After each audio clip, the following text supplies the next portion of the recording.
After so many years of Muhammad and Khadija's marriage, the first revelation came to the Prophet.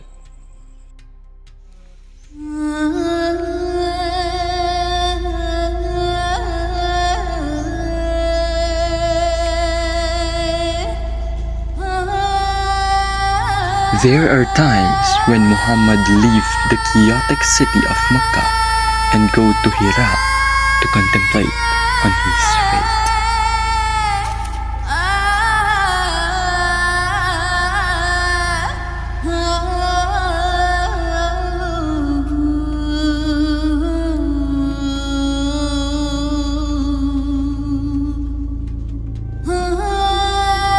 One day, when the Prophet is sitting inside the Mount of Hira, there is this unexpected visitor who came to the Prophet and commanded him to read.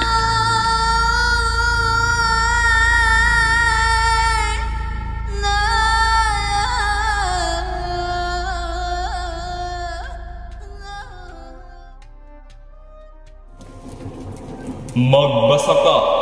Hindi ako nakakabasa. Magbasa ka!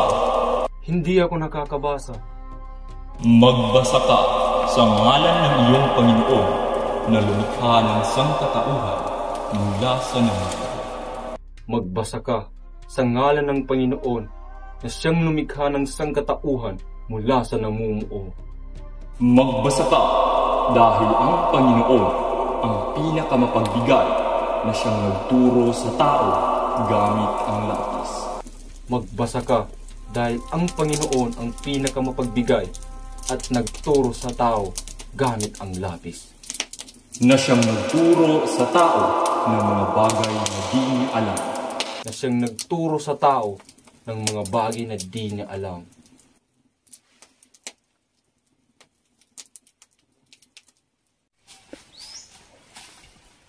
Anong nangyari? Anong nangyari? May multo ba sa kuwebang nito? May jinn ba dito? Muhammad, ikaw ang sugo ng Allah at ako si Jibril.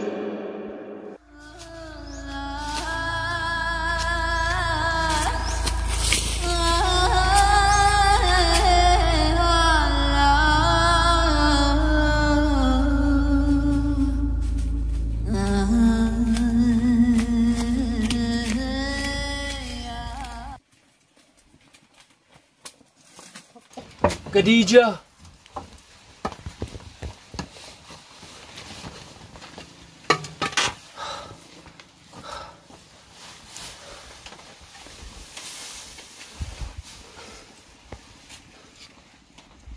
Maaari mo ba akong kumutan, aking mahal na asawa? Oo naman, mahal kong asawa.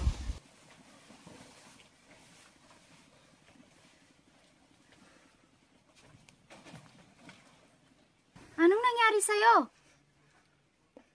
Naniniwala ka ba sa akin kung ikukwento ko sa'yo ang naganap? Oo, aking asawa, na anak ng aking tiyo. Habang nasa kuweba ako ng Hira, may dumating sa akin na isang anghel na nagliliwanag. Paulit-ulit niya akong pinapabasa hanggang sa himalang nakabasa ako. Siya si Jibril. Magpahinga ka na muna, aking asawa.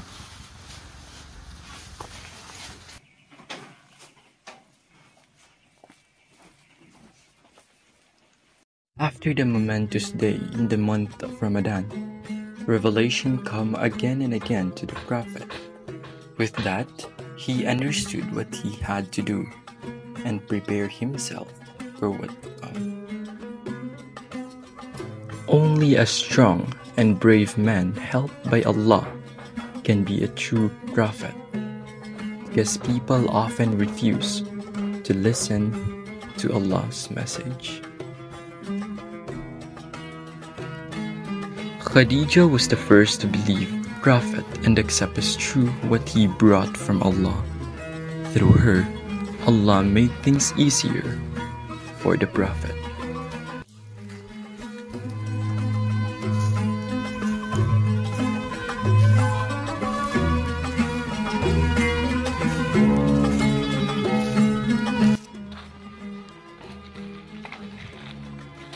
Maraming salamat, mahal kong asawa, sa pagtitiwala sa akin, sa paniniwala, at sa pagyakap sa aking mga salita. O aking asawa, anuman ang iyong sabihin ay aking paniniwalaan.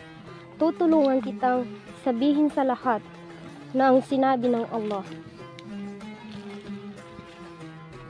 For a time, revelation ceased, and the Prophet was really upset and unhappy, thinking that Allah has left, or he made Allah angry. Ya Allah, iniwan mo na ba ako? May ginawa ba akong ikinagalit mo? O aking Panginoon?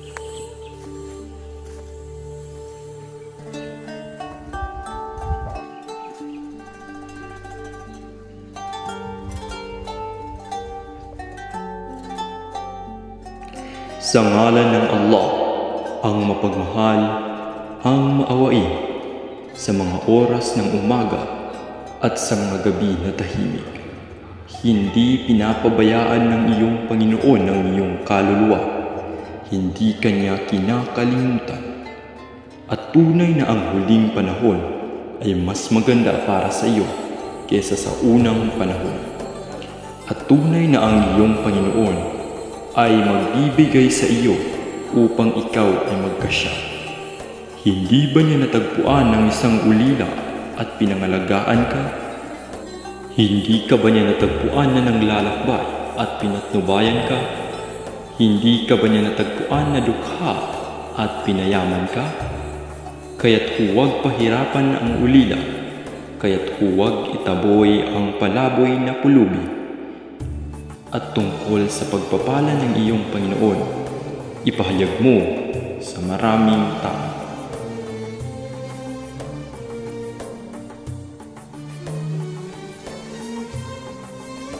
O tayo na alipin ng Allah. Sinabi sa akin ng Allah na alagaan natin ang mga ulila. Patnubayan natin ang manlalakbay. Huwag nating pahirapan ang mga ulila. Pakainin at huwag itaboy ang palaboy. Sumunod kayo sa aking relihiyon at sambahin ang Allah.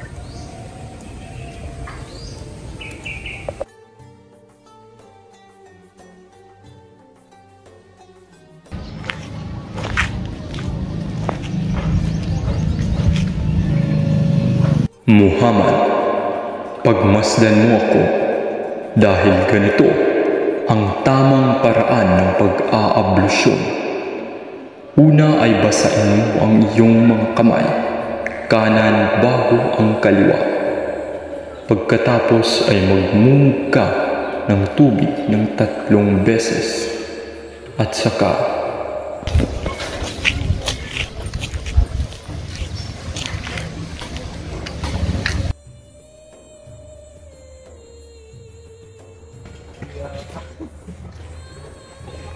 O aking asawa, may itinuro sa akin si Jibril.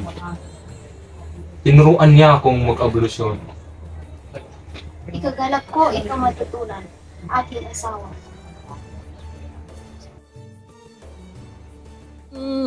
على الصلاة حي على الفلاح حي على الفلاح الله أكبر الله أكبر.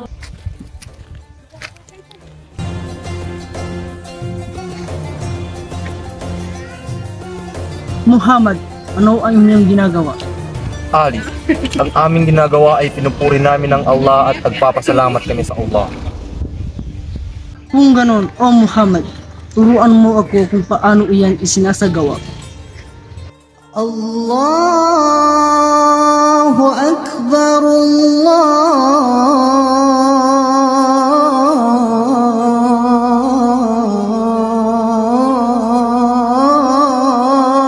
Akbar. Ashhadu an la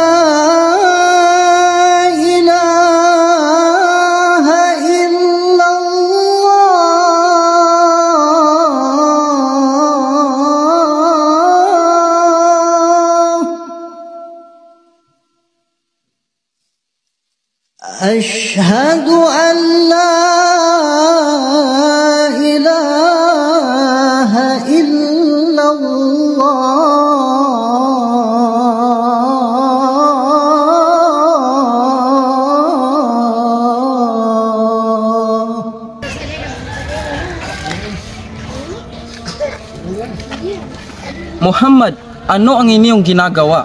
Sinasamba namin ang Allah at sinusunod namin ang relihiyon ni Abraham. Dahil katulad ni Abraham, inatasan ako ng Allah na gabayan ang sangkatauhan tungo sa Allah. Anak ko, kailanman ay hindi ka papagawain ni Muhammad ng maling bagay. Kaya sumama ka sa kanya.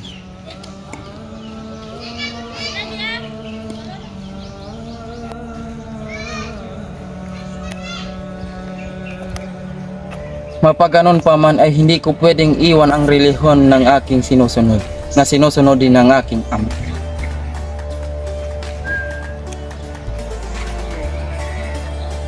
Ngunit, ipinapangako ko sa iyo, Muhammad, na walang sino mang pwedeng manakit sa iyo habang ako'y nabubuhay.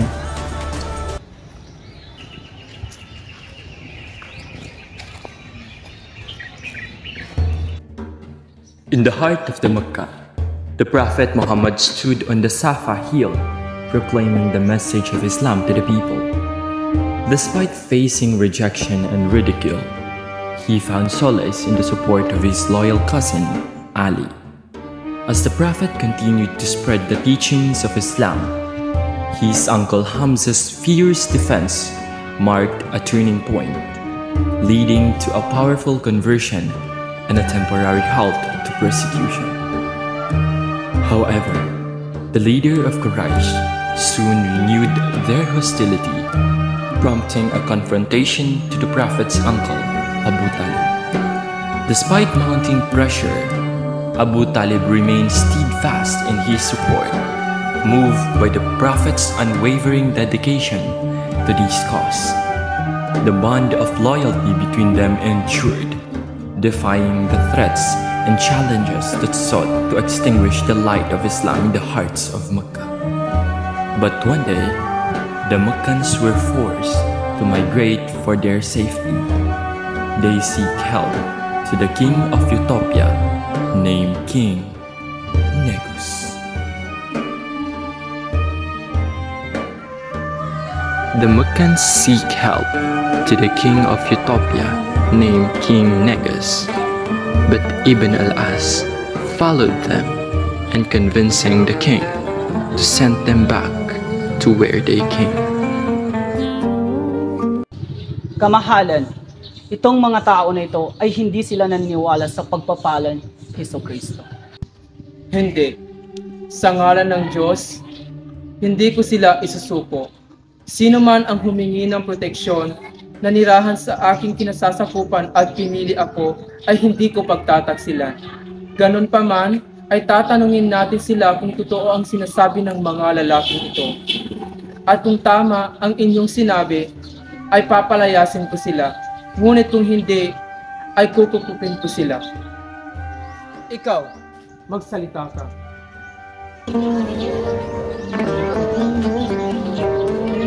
O Hari ng Utopia, noong una ay kabilang kami sa mga taong naliligaw ng landas. Ang henerasyon na ito ay kinalimutan ng mga katuruan ni Abraham at ni Ismael na siyang nagtatag ng Kaaba. Tinalikuran namin ang pagsamba sa nag-iisang Allah at sumamba kami sa mga santo-santuhan at mga birhen. Sumamba kami sa mga santo na gawa sa bato at walang kakayahang katulad ng Allah. Kumain kami ng mga karne na hindi kinatay sa tamang paraan. Hindi namin iginalang ang karapatan na meron ang aming kapwa. Ang malakas ay inaapi ang mahina. Gumawa kami ng mga masasamang bagay na hindi namin sinasabi. Ganon ang aming buhay hanggang hindi pa dumadating ang sugo ng Allah. Kabilang din siya sa amin at kinikilala namin siya bilang tapat, inosente at relihiyoso. Pinaanyayahan niya kami na sambahin lamang ang nag-iisang Allah at kalimutan ang mga mali at masasamang paniniwala ng aming mga ninuno. Sinabihan niya kami na maging totoo at maging isang maaasahan. Irespeto at tulungan ng aming kapwa. Pahalagahan ang aming mga pamilya at itigil ang masasamang gawain at mga away. Sinabihan din niya kami na alagaan ang mga ulila. Inutusan niya kami na huwag magsiraan o sabihin ng masasamang gawain ng mga tao. Inutusan niya kami na sambahin ng nag-iisang Allah. Inutusan niya kami na magdasal, maging mapagbigay at mag-ayuno. Naniniwala kami na tama ang lahat ng kautosan niya, kaya't sinusunod namin siya. Ngunit ang mga Makkans ay inagrabyano nila kami. Sinundan at sinaktan nila kami hanggang sa napilitan kami iwan ang aming mga tahanan at tumulog sa iyo, hari ng Ethiopia, sa pag-asang matulungan mo kami at maibigay mo sa amin ang hustisya na nais mo. Kamahalan, itong mga Makkans na ito ay tinalikuran nila ang kanilang rehiyon na aming sinusunod sa Makkah. Ngunit hindi rin sila naging Kristyanismo na katulad nito. Ano naman ang salita ni Muhammad tungkol kay Jesus? May isang aya ang nasabi sa amin ng aming propeta. Bismillahirrahmanirrahim. واذكر في الكتاب مريم إذ بدت من أهلها مكانا شرقيا فاتخذت من دونهم حجابا فأرسلنا إليها روحنا فتمثل لها بشرا سويا. Ang mga salitang ito ay totoong galing sa Allah. Ako man ay magagalak na kukupin kayo sa aming tahanan at magiging bukas sa aking loob na yakapin ang inyong relihiyon. There were so many treaties and threats to the life of the Prophet and his followers. There are also countless battles that the Prophet have been through. The Battle of Badr in 624 CE was considered to be the most crucial of all the battles that the Prophet have been through. The Muslims faced Quraysh of Mecca, and despite being outnumbered, they still achieved victory. In the Battle of Uhud in 625 CE, the Muslims faced setbacks due to the branch in their ranks. However, they learned a valuable lesson about discipline and unity. The Battle of Trench or Kandak in 627 CE saw the Muslims defending Medina against the coalition of Arab tribes. They dug a trench around the Medina to protect it, causing the enemies to not reach the Medina. Throughout their struggles, the Prophet and his companions faced various battles, experiencing both defeat and victory. However, despite his leadership and success, the Prophet Muhammad remained human. As Allah said, "Kullu nafsin za'ikatul maut." Every soul shall taste death.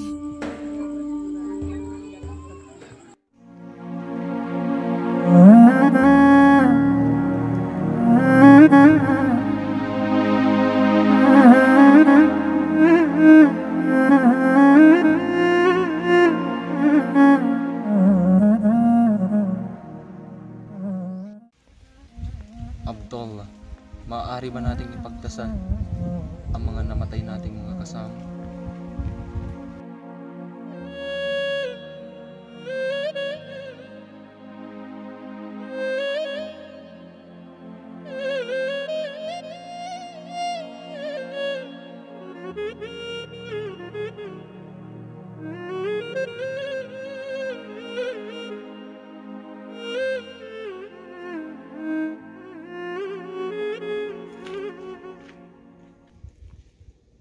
Pwede akong pumili na maging pinakamayaman sa buong mundo at mabuhay ng matagal at mapunta sa paraiso. O di kaya ay makita at makasama ang aking Panginoon at makapasok sa paraiso ngayon. O propeta, piliin yung maging mayaman at mahabang buhay at makapasok sa paraiso. Nakapili na ako. Pinili kong makasama ang aking Panginoon kaysa sa manatili sa mundong ito.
hindi ito ang ating huling pagkikita. Magkikita pa tayo sa kaliguan ng paraiso. Alam kong ipagpapatuloy nyo ang ating nasimulan. Ngunit nababahala kong makamawindang kayo ng makamundong bagay at makipagkumpitensya kayo sa isa't isa. At baka makalimutan nyo ang pananampalataya. Allahu la ilaha illa huwal hayyul qayyum. Later, on the 12th day of Rabi al-Awwal, in the 11th year of Islam, the Prophet wake up with an intense fever and headache that he could barely move.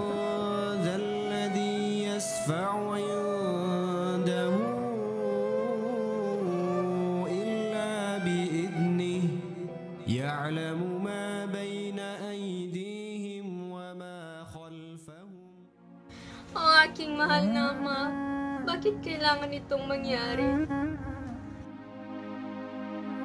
O aking anak, wala nang mararanasan na sakit ang iyong ama pagkatapos ng araw na ito. Kamatayan ay atin nang makakaharap.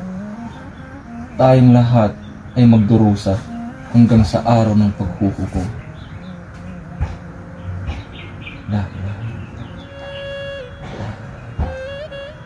Alaikum bisalah, alaikum bisalah, alaikum bisalah. La ilaha illallah, la ilaha illallah.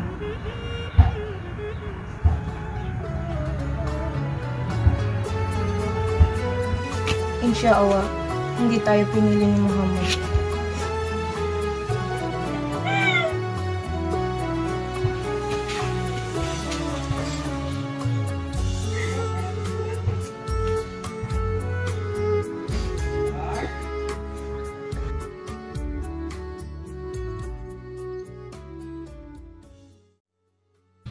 Ang ating propeta ay namaalam na.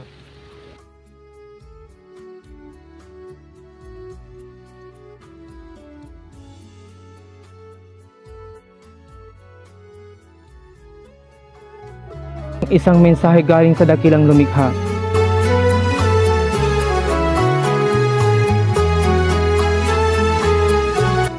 Muhammad? Isang propeta?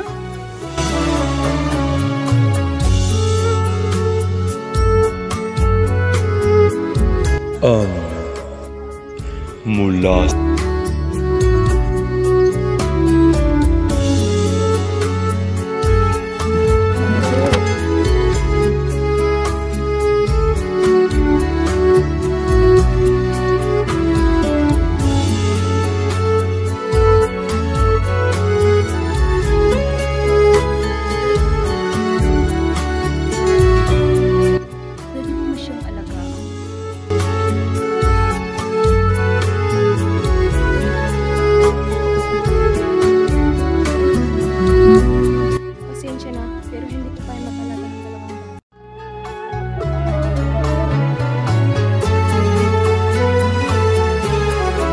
May bata pa doon. Puntahan mo na.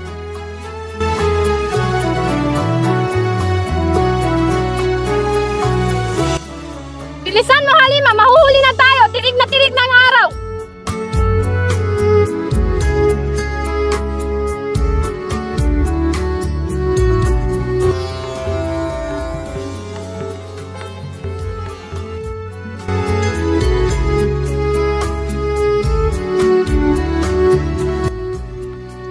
Kung sino si Khadija.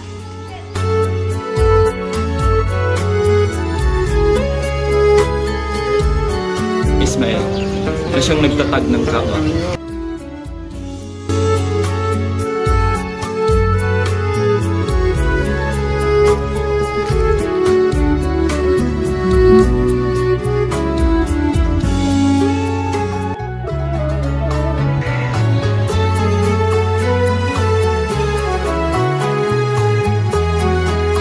Ngunit, ipinapangako ko sa iyo. Iniwan mo na ba ako?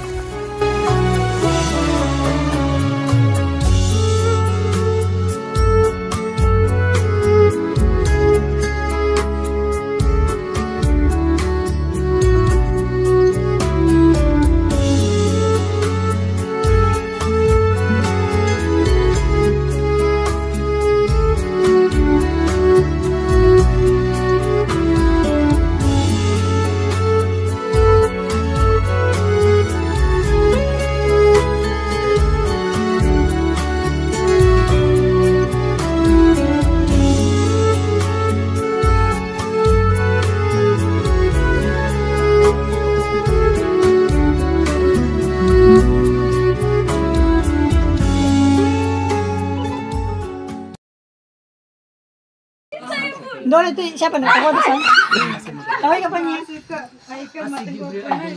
Huwag ka pa matagoy. Hoy, sa mama, nagkaragam mo rin. Hindi tinggi rin. Ayun mo lang. Hindi tinggi kung quality rin. Oh, yan. Mas kanina biga. Malisan may niya sa kuwan.